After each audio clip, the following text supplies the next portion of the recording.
आज ही डाळ तोंडलीची भाजी एवढी चमचमीत आणि रसरसीत झाली आहे ना की न आवडणाऱ्या व्यक्तीला पण आवडायला लागेल।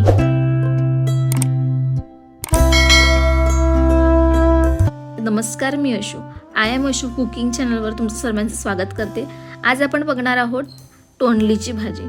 तोंडलीची भाजी सर्वांना आवडत नाही, पण ही भाजी खास पद्धतीत केली असेल तर न आवडणाऱ्या लोकांना सुद्धा आवडेल। चला तर आपण याची रेसिपी बघूया, पण त्याआधी तुम्ही जर माझ्या चॅनलला अजूनपर्यंत सबस्क्राइब केलं नसेल तर नक्की करा।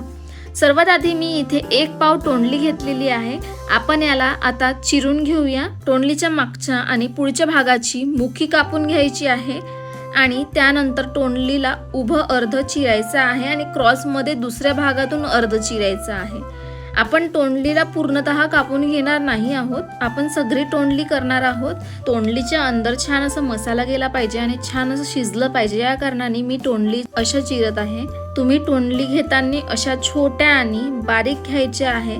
जर जाड घेतल्या तर ते लाल किंवा पिकलेल्या असतात आणि त्याची भाजी चवीला छान पण लागत नाही। बऱ्याच लोकांना याची भाजी आवडत नाही, पण आज मी तुम्हाला ज्या पद्धतीत भाजी दाखवत आहे त्या पद्धतीत जर तुम्ही केली तर मला खात्री आहे की नक्कीच तुम्हाला ही भाजी आवडेल। एकदम सोपी रेसिपी आहे आणि भाजी पण चमचमीत होते मस्तपैकी। अशाच पद्धतीत आपल्याला सर्व तोंडल्या चिरून घ्यायचे आहे आणि पाण्यामध्ये टाकून स्वच्छ असं धुवून घ्यायचे आहे।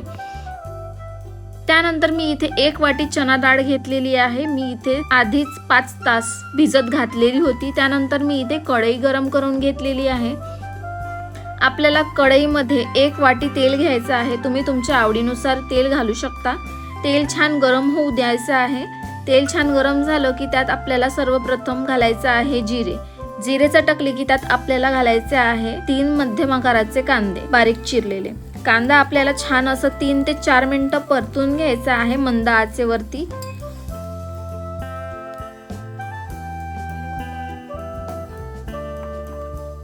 कांद्याला हलका रंग आलेला आहे। त्यात आपल्याला 1 वाटी चणा डाळ भिजत घातलेली होती ते आपल्याला त्यात घालायची आहे आणि छान असं मिक्स करून घ्यायचं आहे।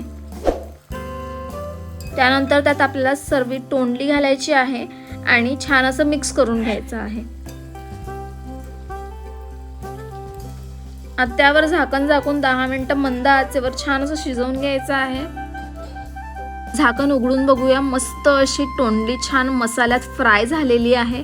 आता त्यात 1 मोठा चमचा आला लसूणची पेस्ट घालून छान असं 2 ते 3 मिनिटं परतवून घ्यायचं आहे।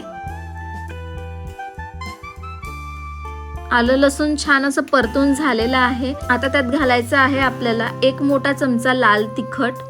तिखट तुम्ही तुमच्या आवडीनुसार घालू शकता। सोबतच घालायचं आहे त्यात पाव चमचा हळद, पाव चमचा धनेपूड, चवीनुसार मीठ आणि छान असं मसाल्याला तेल सुटेपर्यंत परतवून घ्यायचं आहे आणि 2 ते 3 मिनिटं छान असं झाकून वाफ द्यायची आहे। झाकण उघडून बघूया, मस्त अशी तोंडली मसाल्यात छान झालेली आहे। त्यात आपल्याला घालायचं आहे रसाकरिता 1 ग्लास गरम पाणी आणि छान असं मिक्स करून घ्यायचं आहे। आता 2 मिनिटं छान असं झाकून उकळी येऊ द्यायची आहे।